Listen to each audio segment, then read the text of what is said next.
তাহলে আমরা আজকে একটা 4 রুমের ঘর এসডিবি থেকে কিভাবে ওয়্যারিং করতে হবে সেটা শিখব। ঠিক আছে, প্রথমে এটা যদি আমরা কি ধরি, মেইন সার্কিট ব্রেকার ধরি।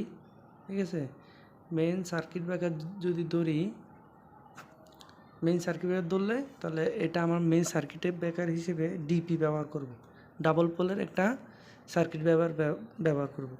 সেখানে আমার ফেজ আসবে এবং নিউট্রাল আসবে।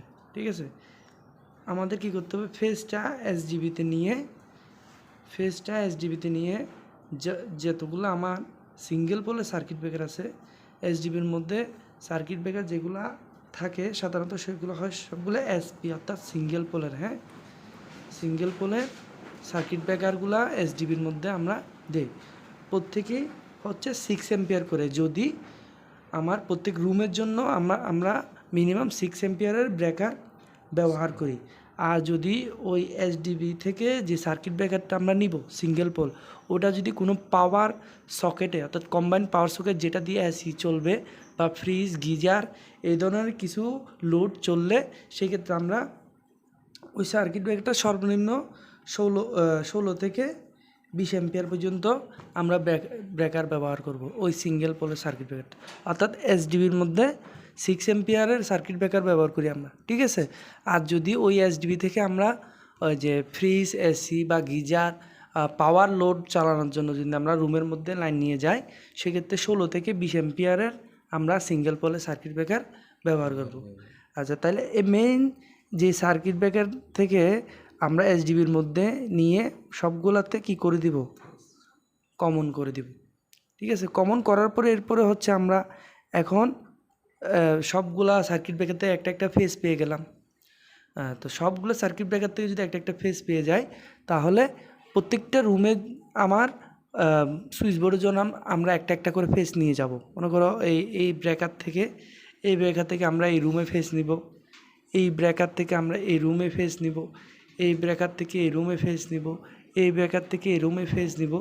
এবং এই রুমে আমরা একটা পাওয়ার সকেট রাখছি যেটার থেকে আমরা হয়তো ফ্রিজ এসি বা গিজার এই ধরনের কিছু বা ওয়াশিং মেশিন আমরা এখান থেকে চালাতে পারবো।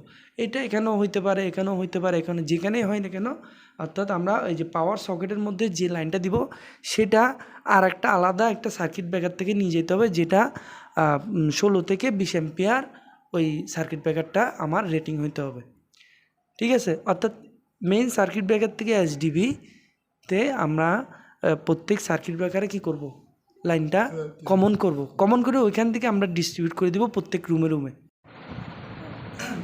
আজকে আমরা শিখব হচ্ছে আমরা একটা ঘরের 3টা রুম বা 4টা রুম 5টা রুম যতগুলো রুম থাকুক না কেন, আমরা ওই রুমগুলোতে একটা এসডিবি থেকে কীভাবে ফেজগুলো ডিস্ট্রিবিউট করি, প্রত্যেকটা রুমে এসডিবি থেকে কীভাবে ফেজগুলো আমরা ডিস্ট্রিবিউট করব একটা ফ্লোরে, সেটা আমরা আজকে প্রথমে ব্লক ডায়াগ্রাম আঁকবো, এরপরে সার্কিট ডায়াগ্রাম দেখবো, একে শিখবো, এরপর হচ্ছে আমরা বাস্তবে কাজ করব। প্রথমে হচ্ছে আমরা ডায়াগ্রাম আমাদের বুঝতে হবে, ঠিক না? তো আমরা এখানে লিখবো প্রথম কি, ব্লক ডায়াগ্রাম বা লেআউট ডায়াগ্রাম আমরা যেটা এখন করব।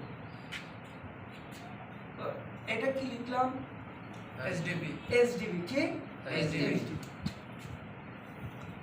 এটা কি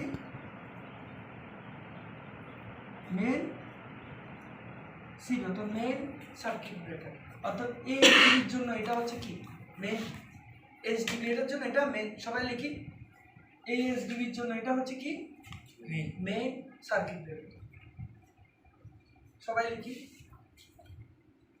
এখানে সিঙ্গেল লাইন ডায়াগ্রাম এটা হচ্ছে কি লেআউট ডায়াগ্রাম বা সিঙ্গেল লাইন। এখানে কোনো আমরা ওই একটা লাইন দেখাবো, অর্থাৎ এদিক দিয়ে মেইন সার্কিট ব্রেকারের লাইন ঢুকবে, ফেজ এবং নিউট্রাল কোথায় ঢুকবে, মেইন সার্কিট ব্রেকারে ঢুকে কোথায় ঢুকবে, এরপর এসডিবি, অর্থাৎ এসডিবি তো আমার ফেজ নিউট্রাল ঢুকলো, এরপর এসডিবি থেকে বের হবে, এসডিবি থেকে কি হবে, এসডিবি থেকে বের হয়ে আমরা কি করব, মনে করো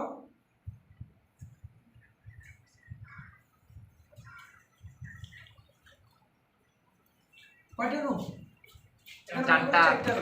চারটা রুমের মধ্যে এটা বেডরুম, ঠিক আছে। তো ওইখানে মনে করো বাথরুম আছে আর দুইটা, এটা বাথরুম, এটা বাথরুম, এটা ড্রয়িং রুম, ঠিক আছে, এটা ড্রয়িং রুম, এটা বেডরুম, বাথরুম, হ্যাঁ বাথরুম, ড্রয়িং রুম, এটা লিভিং রুম, এরকম। অর্থাৎ আমাদের চারটা রুম, বাথরুমও আছে, ঠিক আছে। ওই রিডিং রুমের পাশে একটা ড্রয়িং আর একটা বাথরুম দিলাম, যেখানে কি এটা কমন বাথরুম, অর্থাৎ ড্রয়িং রুমের ও ইউজ করতে পারবে, আবার রিডিং রুমের ও কী করতে হবে, ব্যবহার করতে হবে। এখন কথা হচ্ছে এইখানের মধ্যে আমাদের এখানে ইলেকট্রিক্যাল ওয়ারিংটা করতে হবে, ঠিক না। এই ইলেকট্রিক্যাল ওয়ারিং করতে হলে এখন কী করতে হবে দেখো, এই যে এইটা বেডরুমের জন্য আমার একটা কি থাকবে, সুইচ বোর্ড থাকবে, একটা কি থাকবে, সুইচ বোর্ড থাকবে। বাথরুমের জন্য আমার এখানে একটা সুইচ বোর্ড থাকবে, এই বেডরুমের জন্য সুইচ বোর্ড থাকবে, এই বাথরুমের জন্য একটা সুইচ বোর্ড থাকবে। তো প্রত্যেকটার জন্য আমার একটা কি থাকবে, সুইচ বোর্ড থাকবে না, একটা কি থাকবে, হ্যাঁ। এই সুইচ বোর্ডগুলো কিসের জন্য, আমার প্রত্যেক ঘরের ওয়ারিংয়ে আমার এই লাইট ফ্যান যেগুলো থাকবে সেগুলোতে কি যাবে, আমার এই সুইচ বোর্ডগুলো থেকে আমার কি যাবে, লাইনটা যাবে। এখন মনে করো এই ড্রয়িং রুম, এটাতে মেহমান অতিথি আসবে, সাপোজ এখন এখানে আমার এসি লাগবে, তারপর এই বেডরুমগুলোতে এসি লাগবে, ঠিক আছে। এখানে আমার কিচেন রুমও থাকতে পারে, কিচেন রুম থাকলে কিচেন রুম আমার ফ্রিজ বসবে, বা ড্রয়িং রুমের বেডরুমের অন্য কোথাও আমার এই স্পেস থাকলে সেখানে ফ্রিজ বসবে। অর্থাৎ fridge, AC, geyser, washing machine, অথবা বাথরুমের মধ্যে বাথরুমের ভিতরে গিজার বসতে পারে, বাথরুমের পাশে অনেক সময় তোমার ওই যে ওয়াশিং মেশিন বসায়। তো সেক্ষেত্রে আমাকে কি বসাইতে হবে, পাওয়ার সকেট, কি বসাইতে হবে, পাওয়ার সকেট যেটা, সেটা কি 3 পিনের যে সকেটগুলো, মনে করো এই যে বাথরুমের পাশে আমি একটা কি বসাইলাম, একটা পাওয়ার সকেট বসাইলাম। এটা বেডরুম আমি এসি লাগাবো, তো এসি লাগাইলে আমার ওইখানে কি লাগবে, একটা পাওয়ার সকেট লাগবে। তাহলে এখন কয়টা জিনিস হলো এখানে, একটা হচ্ছে সুইচ বোর্ড, যেখানে আমার কি হবে, ওই বেডরুমের যে লাইট ফ্যান যেগুলো আছে, লাইট ফ্যান যেগুলো আছে, ওই লাইট ফ্যানের মধ্যে আমার সুইচ বোর্ডগুলো হতে কি যাবে, লাইনগুলো যাবে। আর একটা হচ্ছে পাওয়ার সকেট, যেখানে লাগবে আমার যে রুমে আমার পাওয়ার সকেট লাগে, সেখানে আমি একটা পাওয়ার সকেট দিব। সাধারণত প্রত্যেক রুমে একটা পাওয়ার সকেট দিতে হয় বা আমরা দেই, কিন্তু AC, fridge, washing machine, geyser, ওইখানে যে গুলো বসবে সেখানে তো অবশ্যই পাওয়ার সকেট আমার একটা বসাইতে হবে, ঠিক না। সাধারণত আমরা সুইচ বোর্ডের পাশেও একটা পাওয়ার সকেট দিয়ে দিই এখন, ঠিক আছে। সুইচ বোর্ডের পাশেও একটা করে কি পাওয়ার সকেট দিয়ে দেবে। এখন কথা হচ্ছে এই সুইচ বোর্ড, পাওয়ার সকেট, এইগুলোতে এখন কি লাগবে, আমার ফেস লাগবে, কি লাগবে, কি লাগবে, সুইচ বোর্ডে একটা ফেস লাগবে, পাওয়ার সকেটেও কিন্তু আমাদের আলাদা একটা ফেস লাগবে। আমরা সাধারণত ইলেকট্রিশিয়ানরা কি করি, সুইচ বোর্ডে যে ফেসটা আনি আমরা, ওইটা আমার কমন করি পাওয়ার সকেটে দিয়ে দিই। এভাবে দিলে কিন্তু হবে না, এভাবে দেওয়াটা ঠিক না আর কি, এভাবে দেওয়া ঠিক না। কারণ আমি সুইচ বোর্ডে একটা ফেস দিলাম, ওইখান থেকে আমার লাইট ফ্যান অনেক কিছু চলতেছে, ওইখান থেকে আমি আবার পাওয়ার সকেটে ফেস দিয়ে দিলাম, ওইখান থেকে আমরা একটা এসি চালায় রাখলাম বা একটা ফ্রিজ চালায় রাখলাম, দেখা যাবে লোড সে কী করতে পারবে না, ওই তারটা লোড নিতে পারবে না। অথবা আমরা এটা কি হবে, পরবর্তীতে সমস্যা হবে, পরবর্তীতে এটা আলাদা আলাদা লাইন থাকলে কি ভালো। এবং এটা হচ্ছে নিয়ম যে প্রত্যেক পাওয়ার সকেটে আমরা আলাদা করে একটা ফেস নিয়ে যাব, যেটা থেকে আমরা একটা পাওয়ার লোড কি করব, ব্যবহার করবো বা ইউজ করবো। এখন আমাদের কি করতে হবে, তাহলে এখানে একটা ফেস লাগবে, আবার পাওয়ার সকেটের জন্য আমাদের একটা কি নিতে হবে, ফেস নিতে হবে। এখন এই যে এইচডিবি থেকে এখন আমাদের কি করতে হবে, এইচডিবি থেকে আমরা এই যে সুইচ বোর্ডের জন্য এইচডিবি থেকে একটা পেজ সুইচ বোর্ডে দিব, পাওয়ার সকেটের জন্য একটা এইচডিবি থেকে দেব, এবং প্রত্যেক কি ঘরের জন্য একটা একটা পেজ আমরা এইচডিবি থেকে নিয়ে যাব। প্রত্যেকটা সুইচ বোর্ড, প্রত্যেকটা পাওয়ার সকেটের জন্য আমরা এইচডিবি থেকে একটা একটা কি নিয়ে যাব, পেজ নিয়ে যাব। এখন দুইটা জিনিস শুধু একটু জানলে আমরা এটা করতে পারবো, সেটা হচ্ছে কি সুইচ বোর্ডে আমরা যে পেজটা আনবো, ওই পেজটা আমরা যে সার্কিট ব্রেকার থেকে আনবো, ওই সার্কিট ব্রেকারটা কত অ্যাম্পিয়ারের হবে, 6 অ্যাম্পিয়ার। কত অ্যাম্পিয়ার? 6। সুইচ বোর্ডের জন্য যে সার্কিট ব্রেকার আমরা ব্যবহার করবো ওটার অ্যাম্পিয়ার রেটিং কত হবে? 6। আর পাওয়ার সকেটের জন্য যে সার্কিট ব্রেকার ব্যবহার করবো 15 থেকে 20, ওটা কত হবে? 16 থেকে 20 অ্যাম্পিয়ার পর্যন্ত। 16 থেকে 20 অ্যাম্পিয়ারের পাওয়ার সকেটের জন্য সার্কিট ব্রেকার আমরা ব্যবহার করব। এরপর আসি সুইচ বোর্ডে যে তারটা ব্যবহার করব, কোন তার? সুইচ বোর্ডে যে তারটা ব্যবহার করব,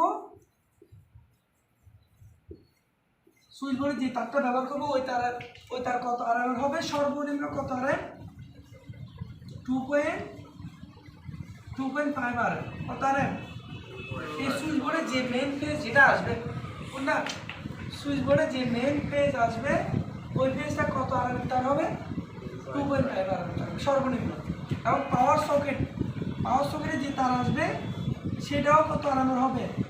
2.5 আরএম সর্বনিম্ন। এটা কি মিনিমাম? হ্যাঁ, মিনিমাম 2.5 আরএম সুইচ বোর্ডে আসবে, 2.5 আরএম আমার কোথায় আসবে? পাওয়ার সকেটে আসবে পেজ। ঠিক আছে? আচ্ছা, এরপর আসি সুইচ বোর্ড থেকে এখন লাইটের মধ্যে আমরা লাইট দিব। সুইচ বোর্ড থেকে আমরা কি কোথায় লাইট দিব? লাইট বা ফ্যানের মধ্যে আমরা কি দিব? লাইট দিব। এখন এই সুইচ বোর্ড থেকে যে তারটা আমরা লাইটে নিয়ে যাব বা ফ্যানে নিয়ে যাব বা লাইটে নিয়ে যাব, যেগুলা সুইচ বোর্ড থেকে যেগুলো লাইট এবং ফ্যানে নিয়ে যাব, ওই তারটা কত আর হবে? 1.5 আর। কত? 1.5 আর হচ্ছে লাইট ফ্যানের জন্য যে তার ব্যবহার করবো সেটা সর্বনিম্ন কত আর হবে? 1.5। এখন না আমরা এটা নর্মালি রাফভাবে বুঝিয়ে দিচ্ছি, ঠিক না? কিন্তু এখন আমরা এটা ডায়াগ্রামটা, একটা লেআউট ডায়াগ্রাম যেভাবে করতে হয় সেভাবে করবো, এবং একটা সার্কিট ডায়াগ্রাম যেভাবে করতে হয় সেভাবে করবো। ঠিক আছে?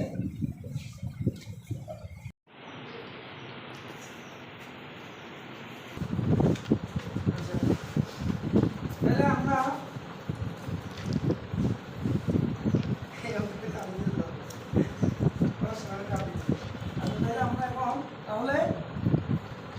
আমরা তিনটা রুমের একটা ওয়ারিং করবো।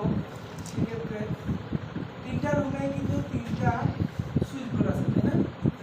তিনটা সুইচ বোর্ড আছে। এই লাইট ফ্যানগুলোর মধ্যে আমরা এই সুইচ বোর্ডগুলো করবো সম্পূর্ণ, এবং প্রত্যেকটা একটা একটা পাওয়ার সকেট রাখছি। কোনো পাওয়ার সকেট থেকে এসি চলতে পারে, কোনো পাওয়ার সকেট থেকে ফ্রিজ চলতে পারে, কোনো একটা পাওয়ার সকেট থেকে আমরা অন্য কোনো কিছু ব্যবহার করতে পারবো। সেই জন্য প্রত্যেকটা রুমে আমরা একটা করলাম পাওয়ার সকেট দিচ্ছি। এখন একেবারে ইজি আমরা কানেকশন দিব, কানেকশনটা আমরা বলতে একেবারে ইজি পাবো। কীভাবে? একেবারে সহজভাবে। কীরকম? আমাদের এখন প্রত্যেকটা সুইচ বোর্ডে কী লাগবে? একটা একটা করে পেজ লাগবে। কী লাগবে? একটা পেজ লাগবে। পাওয়ার সকেটে একটা কী লাগবে? পেজ লাগবে। এবং প্রত্যেকটাতে কী করে লাগবে? একটা করে নিউট্রাল লাগবে। কী লাগবে? নিউট্রাল। আমরা সহজভাবে দিই। এখানে আমরা এসডিবির মধ্যে, এটা কি এগুলা এসডিবির মধ্যে সবগুলো কি সিঙ্গেল পোলের সার্কিট ব্রেকার, সবগুলো কি সিঙ্গেল পোলের সার্কিট ব্রেকার, তাই না? হ্যাঁ, আচ্ছা, সিঙ্গেল পোলের সার্কিট ব্রেকার। এবার আমরা এই যে সুইচ বোর্ড প্রথম রুমের সুইচ বোর্ডের কি ইউজ আমরা কি দিব? প্রথমে কি করবো? মেইন সার্কিট ব্রেকারে আমরা পেজ দিলাম। ঠিক আছে? মেইন সার্কিট ব্রেকার পেজ দিলে ওই পেজটা নিয়ে আমরা কি করবো? প্রত্যেকটাতে কি করে দেবো? কমন করে কানেকশন দিয়ে দেবো। এখন আমরা যদি একটা 6 এম্পিয়ার সার্কিট ব্রেকার নেই, দেখেন দেখেন লেখা 6 এম্পিয়ার, ঠিক না? 6 এম্পিয়ার সার্কিট ব্রেকারটা থেকে লাইন কোথায় যাবে? এসিতে। এই যে আমরা সুইচ বোর্ডে আমরা একটা লাইন দিলাম 6 এম্পিয়ার সার্কিট ব্রেকার। আর এটা কোথায় দিবা বল? এরপর হ্যাঁ, এরপরে এই কানেকশনটা আগে আমরা এগুলো দেখি, আমরা প্রথমে রুমের মধ্যে নিয়ে যাই লাইনগুলো, আমরা রুমের মধ্যে প্রথমে সুইচ বোর্ডে নিয়ে যাব, ফেজ নিউট্রাল সবগুলো রুমে নিয়ে যাব আমরা, এরপরে সুইচ বোর্ড থেকে কানেকশনগুলো আমরা পরবর্তীতে দিব, ঠিক আছে? বা এই যে সুইচ বোর্ডে কিন্তু এইখান থেকে লাইনগুলো আসবে, লোড থেকে লাইনগুলো সুইচ বোর্ডে নিয়ে আসবো আমরা পরে। আমরা প্রথমে সুইচ বোর্ডে লাইনগুলো নিয়ে যাই, এরপরে 16 এম্পিয়ার সার্কিট ব্রেকার থেকে আমরা কোথায় দিব? 16 এম্পিয়ার সার্কিট ব্রেকার থেকে কোথায় দিব? ওই রুমের পাওয়ার সোর্স যেটা আছে সেটা। এরপর কি করবো? আরেকটা রুম কত এম্পিয়ার? 6 এম্পিয়ার। কত এম্পিয়ার? 6 এম্পিয়ার আরেকটা রুমে আমরা ফেজ দিলাম। এরপর ওই রুমের পাওয়ার সোর্সে কত এম্পিয়ার দিয়ে দিব? 16 এম্পিয়ার। কত এম্পিয়ার? 16 এম্পিয়ার ওই রুমে পাওয়ার সকেটে দিব। এরপর হচ্ছে আরেকটা রুম আমি 6 এম্পিয়ার আরো একটা তার 6 সব এম্পিয়ার, পেয়ে যাবে না স্যার? হ্যাঁ সব আরেকটা সুইচ করে দিব। এরপর আমি 16 এম্পিয়ারের সার্কিট ব্রেকার থেকে আরো একটা লাইন পাওয়ার সকেটে রাখবো। এখন এখানে তো অনেকগুলো লাইন না, সবগুলো কিন্তু একটা পাইপ অথবা দুইটা পাইপ দিয়ে যাবে। আমরা পাইপটা যেভাবে সুবিধা সেভাবে নিয়ে যাব। এখানে কিন্তু তার কিন্তু আমরা প্রত্যেকটা সুইচ বোর্ডের পাওয়ার সকেটের জন্য নিয়ে গেছি, কিন্তু ওই যে তারগুলা আমরা হয়তো এদিক থেকে দুইটা পাইপ দিয়ে নিয়ে যাব, অথবা একটা 1 ইঞ্চি পাইপ বা দুইটা নিয়ে গেলে আমরা 3/4 পাইপ ব্যবহার করব, অথবা একটা নিয়ে গেলে আমরা 1 ইঞ্চি পাইপ ব্যবহার করব, যেভাবে আমরা সুবিধা হয় সেভাবে নিয়ে যাব লাইনগুলো। আর খেয়াল রাখতে হবে তারগুলো আমরা যে পাইপ দিয়ে নিয়ে যাব ওই পাইপের মধ্যে 30% কি থাকতে হবে? ফাঁকা থাকতে হবে। মানে একটা পাইপ 3/4 অথবা 1 ইঞ্চি, ওই পাইপের মধ্যে আমরা যে তারগুলো নিয়ে যাব ওই তারের মধ্যে কত পার্সেন্ট ফাঁক থাকতে হবে? ওই পাইপের মধ্যে 30% ফাঁক থাকতে হবে, সর্বনিম্ন 40% ফাঁকা থাকতে হবে। 30 থেকে 40% আমরা একটা পাইপের মধ্যে তার নেওয়ার ক্ষেত্রে ফাঁকা রাখবো। এটা হচ্ছে স্ট্যান্ডার্ড নিয়ম। আলো বাতাসের ব্যাপার স্যাপার আছে, ওই তারগুলা মধ্যে দিয়ে যে কারেন্ট প্রবাহিত হবে, ভোল্টেজ যাবে, ওইখানে ফাঁক রাখতে হবে, নাহলে কি হয়ে যাবে? শর্ট সার্কিট দিতে পারে, ঠিক আছে? তার ইনসুলেশন করবো হয়ে শর্ট সার্কিট দিতে। এখন আমাদের ফেজ নেওয়ার কাজ শেষ, তাই না? ফেজ যেভাবে নিয়ে গেছি ঠিক সেভাবে আমরা এসডিবির মধ্যে কি থাকে? আর্থিং বাসবার থাকে এবং নিউট্রাল বাসবার থাকে। আর প্রত্যেকটা এই যে এখান থেকে এই মেইন নিউট্রাল আমরা কি করি? নিউট্রাল বাসবারে দিই। আর প্রত্যেকটা ইয়ার জন্য আমরা কি নিয়ে যাবো? একটা করে নিউট্রাল নিয়ে যাবো, যেরকম ফেজ নিয়ে গেছি ওইরকম সেম ভাবে আমরা বাসবার থেকে কি নিয়ে যাবো? নিউট্রাল নিয়ে যাবো, ঠিক আছে? এখন নিউট্রাল নেওয়ার পরে এরপর সুইচ বোর্ডের কানেকশন কীভাবে দিই আমরা? আমি একটা দেখা দিচ্ছি, ফিউজের মধ্যে ফেজ দিব, ফেজ থেকে নিয়ে সুইচে, এরপর সুইচ আবার লুপি, এরপর আরেকটা সুইচে লুপি, ঠিক আছে? এরপরে আর একটা, এটা হচ্ছে 2 পিস সকেট ফেজ লুপি। এবার আমরা কি করব? এই সুইচ থেকে লাইটে ফেজ, সুইচ থেকে ফ্যানে যাবে নাকি রেগুলেটর? না রেগুলেটর থেকে ফেজ সুইচ ফ্যান। এবার এই সুইচ থেকে এই লাইট। এবার এখন কি লাগবে? নিউট্রাল। কি লাগবে? নিউট্রাল এখানে আনলাম, এখানে আনলাম, এখানে আনলাম, ঠিক আছে? এরপর 2 পিস সকেটের জন্য একটা নিউট্রাল আনলাম। এবার এখানে মেইন নিউট্রালটা কিন্তু এখন এখান থেকে যাবে। মেইন নিউট্রালটা কোথায় যাবে? এখান থেকে এখানে যাবে। মেইন নিউট্রাল জাংশন বক্সে চলে যাবে। অন্য একভাবে আমরা যেভাবে প্ল্যানটা নিয়ে যাবো সেভাবে নিউট্রালটা ডাইরেক্ট জাংশন বক্সে যাবে, ওইখানে নিউট্রাল বাকিগুলো কমন হবে। ওইখান থেকে 2 পিস সকেটের জন্য আমাকে একটা নিউট্রাল আনতে হবে। 2 পিস আমরা সাধারণত কি করি? নিউট্রালটা 2 পিস সকেটে নিয়ে যাই, নিয়ে গিয়ে ওইখান থেকে নিউট্রাল এখানে নিই, তবে ওই ব্যাপার হবে না। ওইভাবে করলে হবে না কেন? কারণ টুবি সকেট এটা হচ্ছে একটা লোড। টুবি সকেট থেকে আমরা মোবাইলের চার্জ দেই, টুবি সকেট থেকে আমরা ছোটো ছোটো ব্লেন্ডার মেশিন ব্যবহার করি, অর্থাৎ টুবি সকেটও হচ্ছে একটা লোড। সেজন্য টুবি সকেটেও নিউট্রাল জাংশন মানে দুইটা জয়েন করে বা জাংশন বক্স থেকে নিউট্রাল না আনতে হবে। তো এটা যেভাবে করছি ঠিক সেমভাবে সবগুলো এভাবেই করতে হবে। ফিউজ থেকে সুইচে টুবি সকেটে, এরপর সুইচ থেকে লাইট একটা হবে, সুইচ থেকে লাইট একটা হবে। এবং নিউট্রালটা কি কমন করে আমার এই নিউট্রালটা এখান থেকে কি হবে, এই নিউট্রালটা যা, ঠিক আছে। এবার ঠিক সেভাবে এটাও এরকম সুইচে সুইচ থেকে রেগুলেটর থেকে প্যানে, সুইচ থেকে লাইটে, সুইচ